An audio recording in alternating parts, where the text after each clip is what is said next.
오늘도 평안하시길 주의 이름으로 축원합니다. 오늘은 우리 주님이 우리를 위해서 십자가를 지시고자 예루살렘으로 입성하신 종려주일입니다. 종려주일이라는 말은 이날 예수님을 맞이하는 유대인들이 예수님을 맞이할 때에 종려나무 가지를 흔들면서 예수님을 맞이했기 때문에 붙여진 이름이죠. 예수님은 나귀 새끼를 타고 예루살렘으로 입성하시면서 그를 맞이하는 군중들의 그 호산나 소리를 들으실 수 있으셨는데요. 그 군중들은 큰 소리로 호산나를 외치며 메시아를 맞이했습니다. 호산나 다윗의 자손이여 찬송하리로다. 여러분, 호산나가 무슨 뜻입니까? 호산나라는 말은 히브리어로 지금 구하소서 또는 구하오니 찬송하소서라는 의미가 있습니다. 이것은 유대인의 예배에서 자주 사용되었던 찬양과 기도의 표현인데요. 특별히 초막절에서 구원에 대한 소망과 갈망을 표현하는 방법으로 사용되었습니다. 초막절은 무엇입니까? 과거 이스라엘이 출애굽을 함으로써 이 광야 생활을 가운데 거할 때 초막을 짓고 살던 그때를 기념하면서 그때 우리가 어떻게 살았는지, 그때 어떻게 하나님께서 우리에게 은혜를 주셨고 우리를 도우셨는지 그것을 기념하면서 기억하면서 감사하는 절기로 지내는 그런 절기를 할 수가 있는 것이죠. 그때 그 초막절의 중심 주제 가운데 하나는 과거 출애굽 때와 같이 이스라엘을 대적들로부터 구원하시는 것과 지상에 하나님 왕국을 세우기 위해서 오시는 메시아에 대한 간절한 희망이었다 할 수가 있는데, 그래서 사람들은 그러한 구원에 대한 소망과 메시아에 대한 갈망을 가지고 호산나를 불렀다고 할 수가 있는 것입니다. 그렇다면 오늘 우리는 어떤 의미로 우리 주님께 호산나를 찬양해야 하겠는가? 어떤 의미로 호산나를 불러야 하겠습니까? 오늘 우리도 하나님의 영원하고 놀라우신 권능과 주권을 인정하며 우리에게 영원한 구원을 베푸시는 그리스도에 대한 신뢰를 표현하며 호산나를 불러야 하는 것이죠. 이처럼 우리는 만왕의 왕 되신 주님, 우리를 영원한 그 고난 가운데서, 고통 가운데서, 죄 가운데서 구원하실 그 놀라우신 우리의 구원자, 그리스도라는 말이 바로 메사야라는 히브리어로는 메사야죠. 그리고 헬라어로 그리스도인데 크리스토스, 이 말은 기름 부음 받은 자라는 것이고, 이 메사야는 또한 구원자라는 이런 의미가 있는 것이지요. 이래서 과거에 이스라엘에는 그 메시아 사상이 굉장히 팽배했던 것을 볼 수 있는데, 특별히 나라가 멸망하고 난 다음에 나라가 다시 독립되고 회복될 것을 소망하면서 선지자들의 말을 통해서 메시아 사상이 굉장히 팽배했던 것을 볼 수 있습니다. 그러다가 이제 중간기에서 예수님 오시기 전에 주전 한 1600년 의 마카비 왕조에 의해서 이제 유대가 다시 회복됐던 그런 엄청난 독립의 역사도 있었는데요. 그래서 많은 유대인들이 그가 오실 메시아였는가 이렇게 생각을 하기도 했었습니다. 그러나 그 나라는 오래가지 못했죠. 그리고 난 다음에 예수님이 오시니까 이제는 예수님이 메시아가 아닌가. 왜냐하면 예수님이 보니까 너무나 훌륭하신 분이거든요. 또 너무나 대단하신 분이거든요. 막 귀신도 쫓아내고 병도 고치시고 막 그 수천 명 모인 데서 오병이어로 그 사람들을 다 먹이고도 12광지리는 않고 저 엄청난 역사를 행하신 분이시거든요. 로마가 감히 그 앞에 대항할 수 있을까? 그분이 우리의 메시아가 아닌가. 그래서 오늘 이렇게 예루살렘을 따르며 예루살렘으로 예수님이 입성하실 때 그를 향해서 호산나를 외치며 찬양하였던 것인데요. 그러나 예수님은 불과 며칠이 못 되어서 그만 유대인들에게 의해서 체포가 되고, 그래서 재판을 받고 십자가에 못 박히시게 되었습니다. 어떻게 그러셨을까요? 근데 누가 그분을 십자가에 못 박았던 것입니까? 바로 그들은 오늘 종려주일에 예수님을 향해서 호산나를 외쳤던 유대인들이었습니다. 물론 사내들인의 정죄와 그리고 빌라도 법정에서의 빌라도의 결정 판결이 있었지만, 그러나 빌라도가 자기 의지로 했다고 볼 수는 없는 것이죠. 왜냐하면 명절의 전례를 따라서 죄인 하나를 놓아주는 그런 일을 행하고자 유대인들에게 물었었죠. 바라바를 놓아주랴, 예수를 놓아주랴. 그런데 유대인들이 뭐라고 말합니까? 바라바를 놓아주고 예수를 십자가에 못 박으러 가지요. 그래서 예수님은 십자가에 못 박히셨는데, 그때 그 말을 했던 유대인들이 누구라는 것입니까? 바로 오늘 종려주일에 예수님 향해서 호산나를 외치며 환호했던 그들이라는 것입니다. 어떻습니까? 이 사건은 우리가 종려주일마다 다시 되새겨야 할 사건인 것이죠. 오늘 우리도 정말 예수님이 나에게 잘해주시는 것 같으면 막 예수님을 향해서 환호하고, 내게 꼭 필요한 분 같으면, 내가 예수님이 절실하고 필요하면 막 그분에게 매달리고 막 그러는데, 근데 그런 어떤 니드도 없고, 그리고 또 주님이 나한테 잘해주시는 것도 같지 않고 내 삶이 자꾸 어려움이 치닫는 것 같고 이러면 신앙생활이 어떻습니까? 자꾸 게을러지고 나태해지고 태만해지며 결국에는 오늘 이 유대인들처럼 예수님을 배반할 수도 있다는 것이죠. 예수님을 십자가에 못 박는 일. 우리가 대못을 가지고 예수님을 십자가에 못 박지는 않지만 그러나 우리의 말로 예수를 십자가에 못 박고 우리의 삶으로 예수를 십자가에 못 박을 수가 있다는 것이지요. 예수님을 배반하는 삶을 얼마든지 우리도 살 수가 있다는 것입니다. 그러므로 오늘은 이 사건을 통해서 우리도 진정 예수를 믿고 바라는 참된 신앙이 무엇인지를 다시 한번 진지하게 생각해 보지 않으면 안 되는 것입니다. 여러분은 오늘 이 시간에 어떤 기대와 소망으로 이 자리에 나와 있다고 생각하십니까? 여러분은 어떤 기대와 소망으로 예수를 믿고 있다고 생각하십니까? 오늘 여러분도 이 자리에 나올 때 어떤 소원을 가지고 나와서 오늘은 내가 이런 기도 제목에 응답을 받겠다. 오늘은 내가 좀 이런 문제를 좀 주님 앞에 나와서 해결받겠다. 우리 한국 사람들은 너무나 스마트하고 너무나 약어 가지고는요 교회 나오는 것도 그냥 나오지 않아요. 뭔가 꼭 받아갖고 하려는 그 심정으로 나올 때가 있는 것을 볼 수 있는데요. 그러나 우리 예배는 그런 예배가 돼서는 안 된다는 것입니다. 믿으십니까? 우리 예배는 만왕의 왕 되신 그 하나님께 정말로 찬양하고 경배하고 영광 돌리기 위한 것이 되어야 할 줄로 믿습니다. 예배는 성도의 마땅히 해야 할 의무이고 책임인 것입니다. 그것이 창조의 이유고 목적이기 때문에 그런 것이고 우리는 그것을 하나님의 그 놀라운 구속의 사랑을 통하여서 성령을 통해 깨달은 자이기 때문에 마땅히 본능적으로 그렇게 해야 되는 것이지요.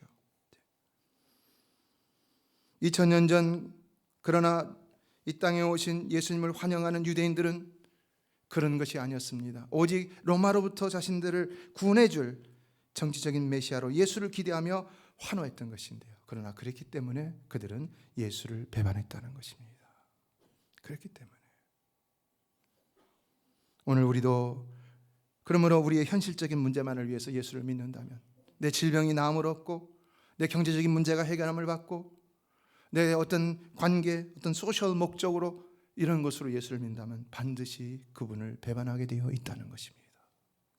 그분을 실망시켜드리고 우리 자신도 실망하게 되어 있다는 것입니다. 꼭 기억하시기 바랍니다. 예수님은 오직 우리 현실의 문제만을 해결해 주시기 위해서 이 땅에 오신 분이 아니라는 사실입니다. 그분이 그렇게 병자를 고쳐주시고 귀신도 쫓아내시고 오병이어로 많은 이들을 먹여주시기도 하셨지만 그것이 이 땅에 오신 목적은 아니었습니다. 그분은 인간의 가장 근원적인 문제인 죄 문제를 해결해 주심으로 그 죄로 인해 인생이 고통받는 모든 문제를 영원히 해결해 주시기 위해서 이 땅에 오셨던 것입니다. 믿으십니까? 그래서 그분은 많은 백성의 환대를 받으며 예루살렘으로 입성하셨지만 그것을 결코 그들이 그 의도를 알면서도 그걸 다 그냥 부인하지 않고 받으셨던 것이죠. 왜냐하면 그분이 진짜 메시아였기 때문에. 그러나 다른 것은 뭐냐? 그렇게 환대를 받으셨기 때문에 그분이 그들 위에 군림하셔서 그들이 원하는 것을 해준 것이 아니라 도리어 그분은 십자가의 길을 가셨다는 것입니다. 십자가의 길을. 구약의 예언대로 굳이 나귀 새끼를 타고 겸손한 모습으로 예루살렘으로 입성하셨고 그리고 그 이후에 계속해서 그분은 십자가의 길로만 행하셨다는 것입니다. 그럼 오늘 우리도 이 고난 주간의 시작인 종료주일을 맞아서 그냥 환호하고 호산나만 부르는 그런 유대의 그 광경만을 생각할 것이 아니라 오늘 우리는 이 시간에 또한 십자가에 달리신 예수를 바라볼 수 있어야 하는 것입니다. 믿으십니까? 그 십자가에 달리신 예수가 바로 우리의 모든 문제의 근원인 죄 문제를 해결해 주셨다는 것입니다. 그래서 우리를 영원한 천국으로 인도하셨다는 것인데요. 따라서 누구든지 예수를 믿고 새 사람만 된다면 하나님과의 관계에서 죄로 인해 막혔던 모든 축복의 통로가 열리기 시작하는 것입니다. 믿으십니까?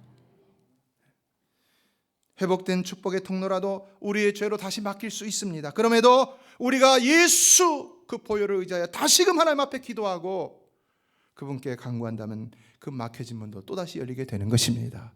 이것도 믿으시기를 바랍니다. 이처럼 예수를 믿기만 하면 우리는 영원한 축복의 길을 갈 수가 있는 것입니다. 그래서 이 예수는 그만큼 우리에게 귀한 분이시고 이 예수는 그만큼 우리가 포기할 수 없는 인생의 참된 생명의 메시아라는 것이지요.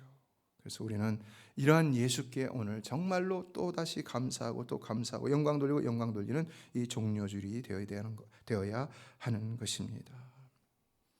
그러나 오늘 종려주일이 고난주간의 시작이었다는 것을 잊어서는 안 될 것입니다. 아무리 그 종려주일의 사건이 장엄하고 화려하고 휘황찬란했다 할지라도 이것은 고난의 시작일 뿐이었다는 것입니다. 예수님은 이 날을 통하여서 오직 십자가를 향해서만, 죽음을 향해서만 나아가고 계셨기 때문인 것인데요. 여러분, 예수님이 그 십자가의 고난과 죽음이 주는 고통과 수치스러움과 모멸감을 모르셔서 그 길을 택하셨을까요? 예수님은 이것을 너무나도 잘 알고 계셨죠. 그 길이 얼마나 힘든 길이었고 그 길이 얼마나 용납할 수 없는 길이었고. 여러분 생각해 보세요. 하나님의 아들이신 예수가 사람에게 침뱉음을 당합니다. 여러분 누가 여러분 침뱉으면 기분 좋습니까? 네, 하나님의 아들이 침뱉음을 당합니다. 따귀를 맞습니다. 여러분 누가 나를 따귀 때려도, 부모가 나를 따귀 때려도 기분 나쁘잖아요. 가시에 머리에 가시관을 씌우고 그 다음에 빨가벗겼어요. 많은 사람 앞에 수치를 드러내게 했습니다. 예수님이 몰랐습니까? 십자가의 길이 이렇게 힘들다는 걸 예수님이 몰랐습니까? 다 아시면서도 그 길을 가시고 있었는데, 그렇기 때문에 갈등이 있으셨던 것이죠. 그래서 겟세마네 동산에 올라가셔서 밤새도록 기도하셨죠. 땀에서 이마에서 흐르는 땀방울이 핏방울이 되기까지 아버지여, 만일 아버지의 뜻이거든 이 잔을 내게서 옮기시옵소서. 그러나 내 원대로 마옵시고 아버지의 원대로 되기를 원하나이다. 똑같이 3번이나 기도했습니다. 얼마나 많이 기도했는지 그 힘이 다 빠져나갔다고 그랬어요. 정말 이거는 그냥 단순히 기도한 것이 아니에요. 아버지야, 아버지요, 아버지 하면서 막 힘을 다해서 하나님 앞에 기도했다는 것을 알 수 있는데요. 그래서 그 힘이 다 빠져나가니까 하나님의 사자가 예수님께 나타나서 힘을 덮더라라고 누가복음 18장 43절이 말하고 있습니다. 여러분, 오늘 여러분도 힘을 다하여 주께 부르짖을 때 반드시 주의 사자가 여러분을 돕는 줄로 믿습니다. 그래서 우리는 기도하다가 쓰러지지 않는 것입니다. 쓰러지더라도 다시 일어나는 것입니다. 그러나 그렇게 기도했다고 해서 그 고난의 잔을 피할 수는 없었습니다. 왜 그렇습니까? 하나님의 뜻은 완전하신 것이었기 때문입니다. 그러므로 하나님의 계획도 완전하셨기 때문에 하나님의 말씀은 절대로 바뀌시는 법이 없으신 것입니다. 그러므로 예수님은 그렇게 엄청난 기도를 하시고 나서도 결국은 대제사장의 하속들에 의해서 붙들려 고난의 길을 가기 시작하셨다는 것인데요. 그 길로 십자가를 지셨다는 것입니다. 그렇다면 여기서 우리는 무엇을 깨달을 수 있는 것입니까? 뭘 깨달을 수 있습니까? 예수님이 굳이 이렇게 하셔야 되겠다 했다는 이 사실 속에서, 하나님이 굳이 외아들을 그것도 십자가에 죽이셔야 했다는 사실 속에서 우리가 깨달을 수 있는 것은 무엇입니까? 그것은요, 우리 하나님께도 인간의 죄를 사해 주는 것은 너무나 어려운 일이었다는 것이지요. 너무나 어려운 일, 쉽게 사해 줄 수 있는 죄가 아니었다는 것입니다. 여러분, 우리 자신을 한번 생각해 보세요. 죄가 어떤 것입니까? 아담의 타락 이후로 우리 안에 죄가 들어왔습니다. 그래서 우리는 태어날 때부터 원죄를 가지고 태어난다고 말하죠. 그것은 우리가 우리의 현실을 보면 알 수 있습니다. 우리가 얼마나 죄인으로 태어나는지는 우리가 더 잘 알고 있습니다. 누가 말해주지 않아도. 그런데 그 죄가 어떻습니까? 우리 그 죄가 요 앞에 있습니까? 우리 깊숙이 있습니까? 죄는 우리 안에 들어와서 우리의 심령 깊숙이 뿌리를 내리는데 그 뿌리가 수많은 잔가지를 내려버렸어요. 잔뿌리를 내려버렸어요. 그래서 딱 달라붙어 있습니다. 아무리 파내고 뽑아내고 아무리 제거하려고 힘써도 없어지지 않는 것이 바로 죄라는 것입니다. 여러분 어떻게 생각하십니까? 아무리 그래서 성령을 받은 사람이라 할지라도, 그래서 철저하게 하나님 앞에 회개한다 할지라도 또다시 어떻게 합니까? 또다시 범죄한다는 거죠. 은혜로운 삶을 사는데, 거룩한 삶을 사는데, 근데 또 죄를 짓는 현실이 있다는 것입니다. 죄는 그렇다는 것입니다. 그렇다면 어떻게 해야지 이 죄를 없앨 수 있다는 것입니까? 죽고 다시 사는 방법밖에는 없다는 것이지요. 죽고 다시 사는 방법밖에는 없다는 겁니다. 믿으십니까? 죽음을 통한 재창조밖에는, 이걸 해결할 길이 없다는 것입니다. 그래서 그 일을 위해서 예수님이, 그 창조주신 예수님이 우리 모두를 대신하여서 십자가에서 대신 죽고 다시 살아나신 것입니다. 예, 그의 죽으심이 우리의 죽으심이고 그의 살아나심이 우리의 살아나심이라는 것인데요, 여러분은 이러한 사실을 믿으십니까?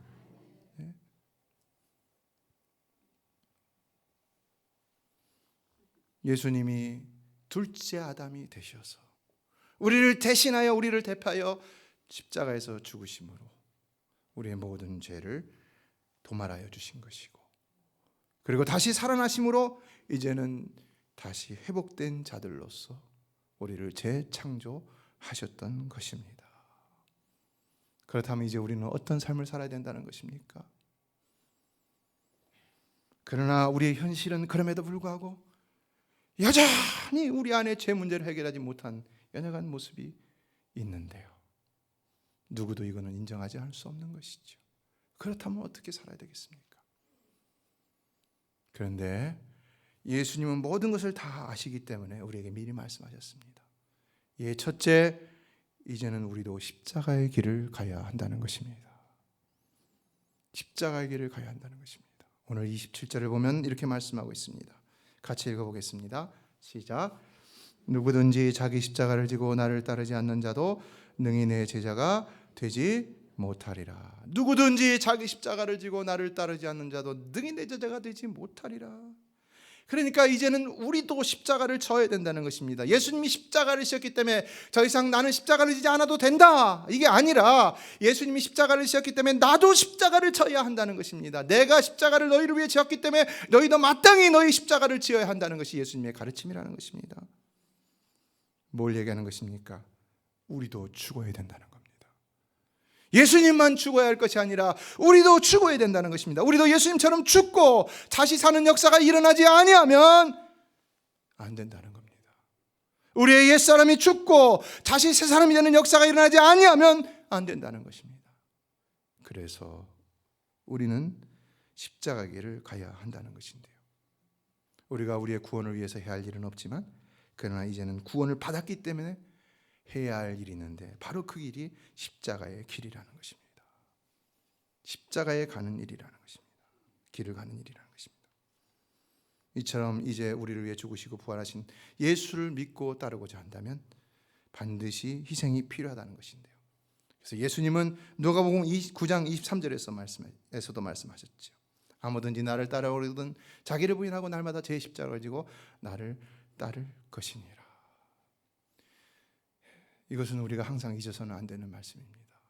이것을 잊어버리니까 우리의 신앙생활이 부패하는 것을 볼 수 있는 것입니다. 자기를 부인하라는 말이 뭡니까? 자기를 부인하라는 말은요, 본래 죽으라는 말입니다. 죽으라는 말이에요. 어떻게 죽으라는 것입니까? 욕심을 죽이고 육체의 소욕을 죽이고, 그래서 마치 내 안에 옛날에 나는 없는 것처럼 행하라는 것입니다. 그렇게 이제는 나를 죽이고 예수님처럼 십자가 길을 가는 것이 참된 신앙이라는 것인데요, 그런데 스위스의 영성가 프란시스 셰퍼가 미국 교회를 방문하고 이렇게 말합니다. 미국 교회는 자기 행복, 자기 만족에 빠져 있습니다. 미국 교회의 불행은 여기에 있습니다. 어떻습니까, 여러분? 교회를 다닌다고 하는데 하나님 주시는 행복, 하나님 주시는 만족이 아니라 자기 행복, 자기 만족에 빠져 있다는 것입니다. 여러분은 어떻게 생각하십니까? 영국의 옥스퍼드 대학교와 캠브리지 대학에서 교수를 했던 유명한 천재 작가 C.S. 루이스는 이런 말을 합니다. 나는 행복해지려고 교회를 찾은 것이 아니다.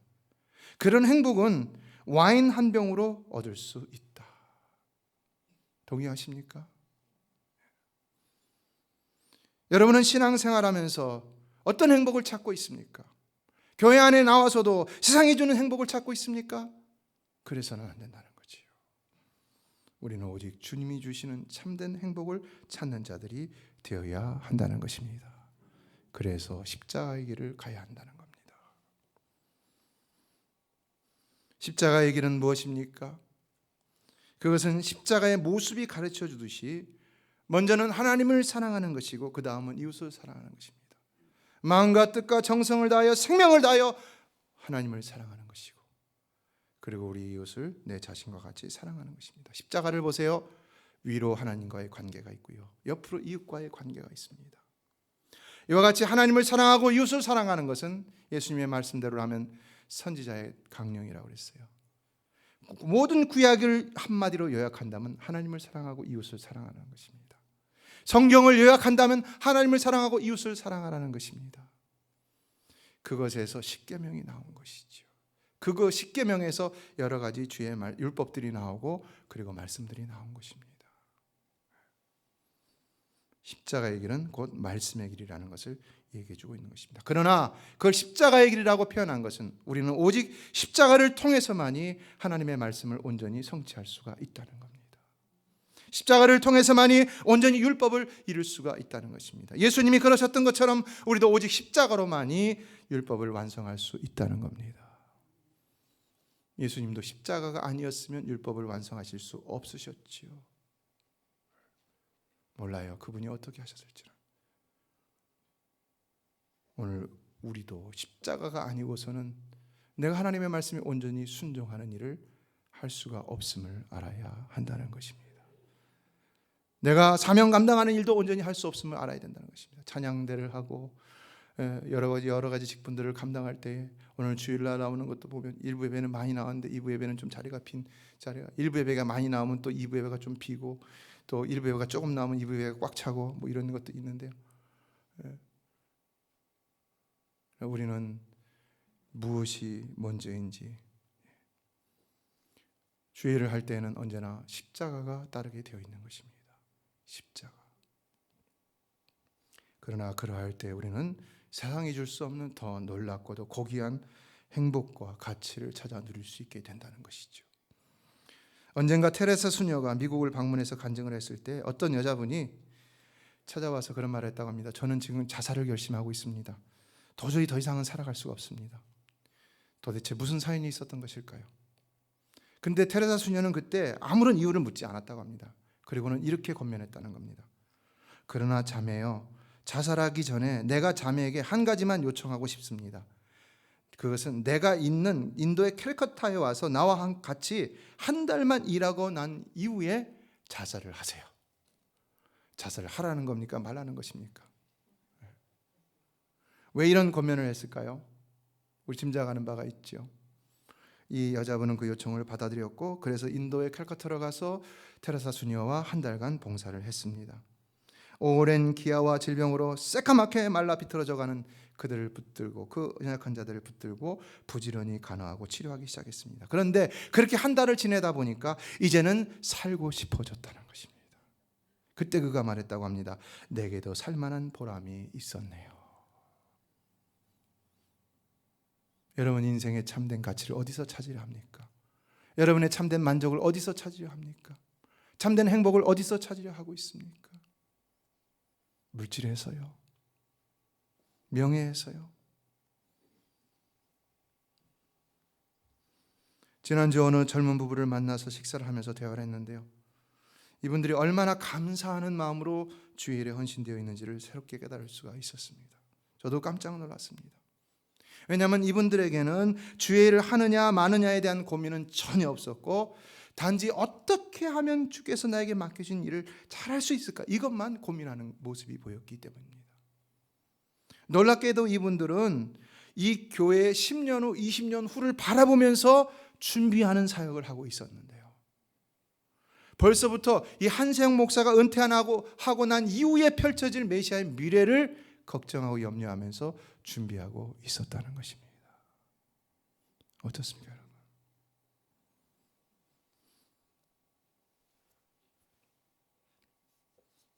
어떤 성도들을 보면은 이 교회를 나올까 말까 막 이렇게 언제든지 떠날 수 있다 이런 마음으로 신앙생활하는 성도들이 있는 것을 볼 수가 있는데요, 여러분, 그러나 언제 떠나더라도 이 교회를 생명과 같이 여기시기를 주의 이름으로 축원합니다. 우리는요, 당장 오늘 내일 누가 어떻게 이런 것으로 그렇게 신앙생활을 하면 안 되는 겁니다. 그게 바로 이 종려주일에 예수님을 향해서 호산나를 외치고도 예수님을 배반했던 그런 사람들의 모습인 것입니다. 혹 여러분이 신앙생활 여기서 열심히 하다가 미래를 바라보며 열심히 하다가 하나님이 여러분을 다른 곳으로 옮길 수도 있습니다. 그건 하나님이 하시는 것입니다.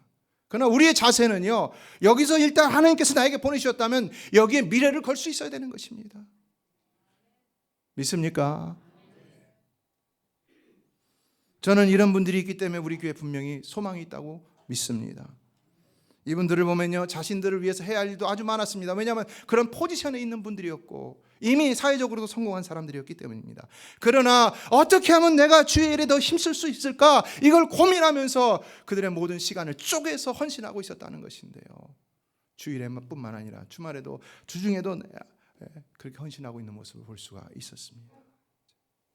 그러나 왜 이분들뿐만 아니라 여러분 가운데 많은 분들이 자신의 유익을 내려놓고 이렇게 헌신하고 있겠습니까? 왜 그렇겠습니까? 만약에 우리가 주의 일을 헌신하는 것이 누구에게 보려고 하는 것이라면요, 그건 금방 지쳐버리고 시험에 들게 되어 있는 것이죠.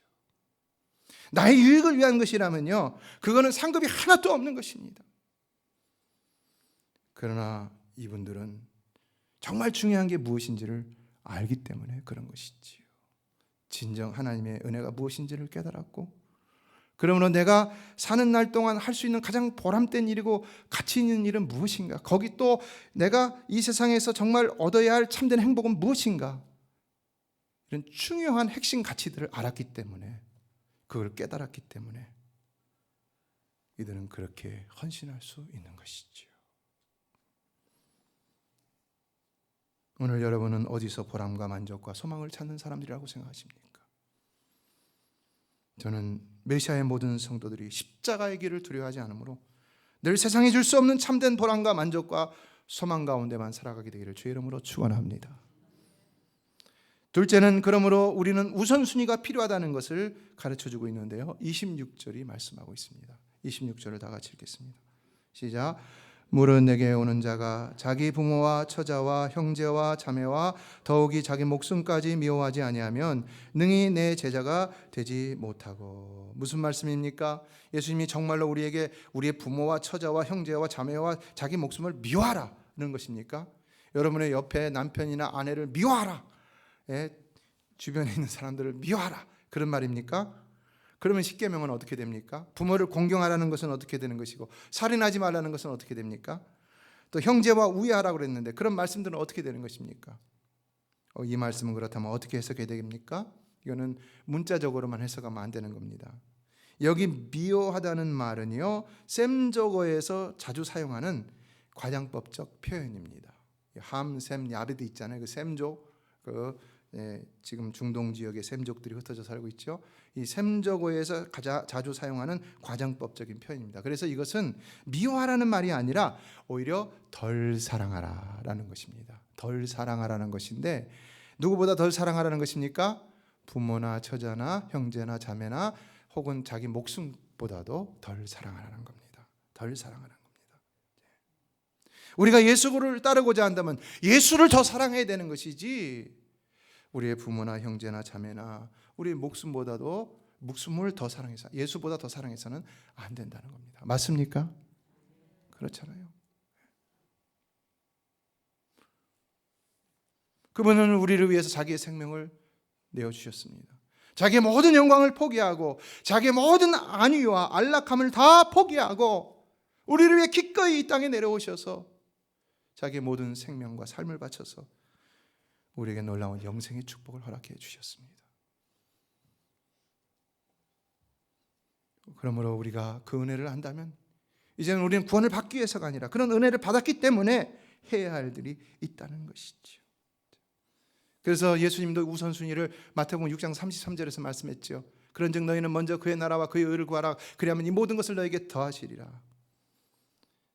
이제 성도는 무엇을 하든 주의 나라와 주의 의가 우선순위가 되어야 한다는 것을 말씀하신 것인데요, 이게 얼마나 중요한 말씀이냐면요, 산상수훈 전체에서 가장 핵심이 되는 말씀이기 때문에 이것이 가장 중요한 말씀이라고 할 수가 있는 것입니다. 기억하십시오. 우리가 이 우선순위를 잘 지킬 때 하나님이 우리에게 모든 약속한 필요한 복을 내려 주신다는 것입니다. 이게 굉장히 중요한 것입니다. 먼저 그의 나라와 그의 의를 구하라. 그냥 믿으면이 아니라 그랬잖아요.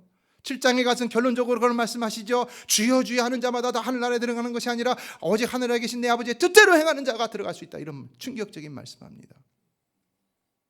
참된 믿음이란 무엇이냐를 가르쳐 주는 것이지요. 그러므로 우리가 정말로 이 약속의 축복을 받기를 원한다면 우리는 주의 일에 철저한 헌신이 필요한 것입니다. 철저한 헌신이 필요합니다. 저는 어렸을 때부터 이것을 깨달았고 그래서 결국은 목회자로 헌신을 하게 되었는데요. 그렇다고 제가 부족함이 없는 것은 아니죠. 그러니까 날마다 더 하나님 앞에 기도하고 긍휼을 구하는 것이죠. 우리가 주님에 대한 헌신으로 삶을 승부하려 한다면 대충 헌신하거나 부분적으로 헌신해서는 안 되는 것입니다. 바알이라는 사람은 이런 말을 했습니다. 성령께 철저히 헌신하는 사람과 하나님은 함께 일하신다.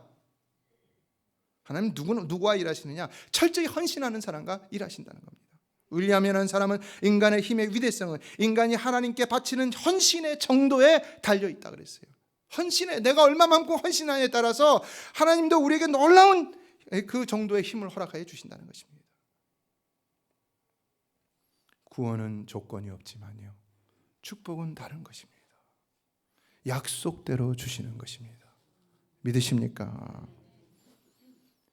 그래서 성경에서 하나님의 복을 받았던 사람들은 전부가 다 하나님 앞에 철저히 헌신했던 것을 볼 수 있습니다. 아브라함이 괜히 복을 받은 게 아닙니다. 아브라함이 택함을 받았기 때문에 무조건 복을 받았다, 이렇게만 보면 안 되는 겁니다. 그의 삶을 보십시오. 그는 하나님의 부르심을 받을 때 응답하는 책임을 보여줬습니다. 그래서 말씀을 쫓아갔다고 그랬어요.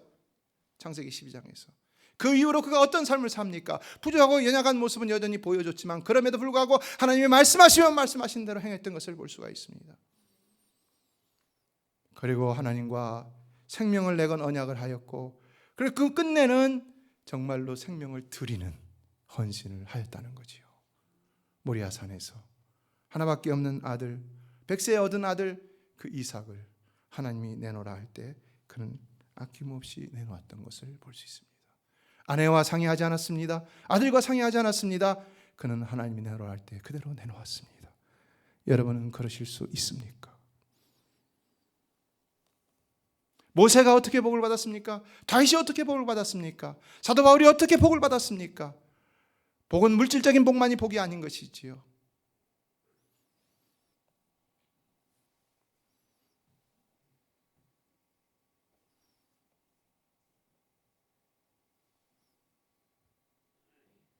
우리는 무엇보다도 만복의 근원이신 하나님께 철저히 헌신하는 삶으로 우리의 인생을 승부할 수 있어야 하는 것입니다.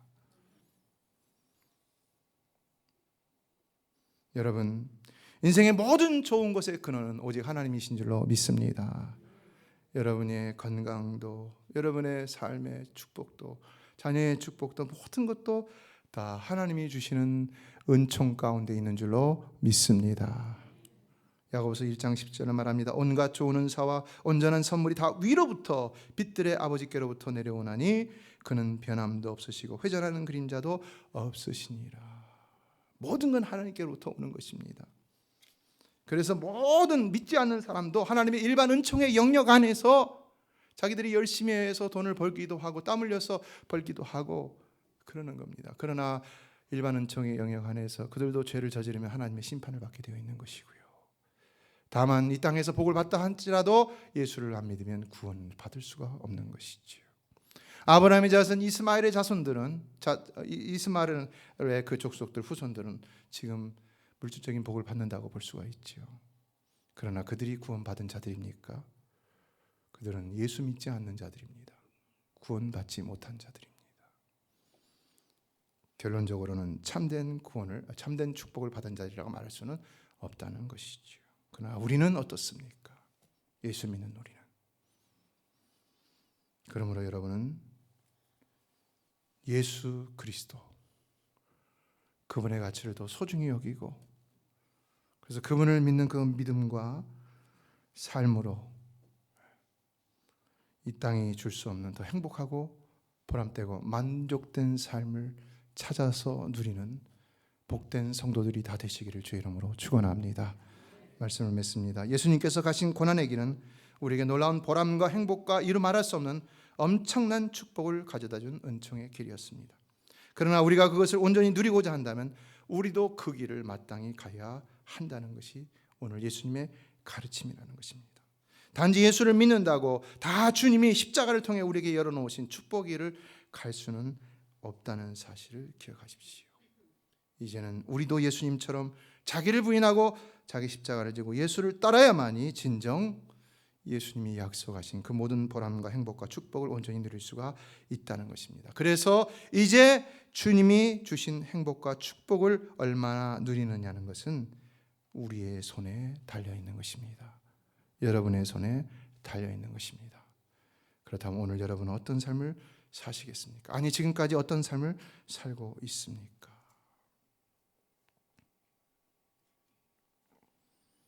세상이 여러분을 환대한다고 거기 휩쓸려서 성도의 본분을 잃어버리지 마시기 바랍니다.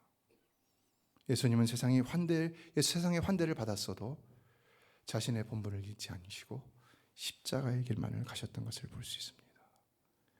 세상이 여러분의 지식을 환대한다고, 환호하고 지켜 세운다고 그들이 원하는 방향으로 가지 마십시오. 여러분의 물질과 재능을 지켜 세운다고 그들이 원하는 방향으로 나가지 마십시오. 우리의 가야 할 길은 오직 십자가의 길인 줄로 믿습니다. 오늘 이 종료주일 그 수많은 유대인들의 환대 속에서도 오직 십자가만을 생각하셨던 그 예수님처럼 여러분도 오직 십자가만을 생각하시면서 이 날을 더욱더 복되게 보내시기를 주의 이름으로 축원합니다. 기도하겠습니다.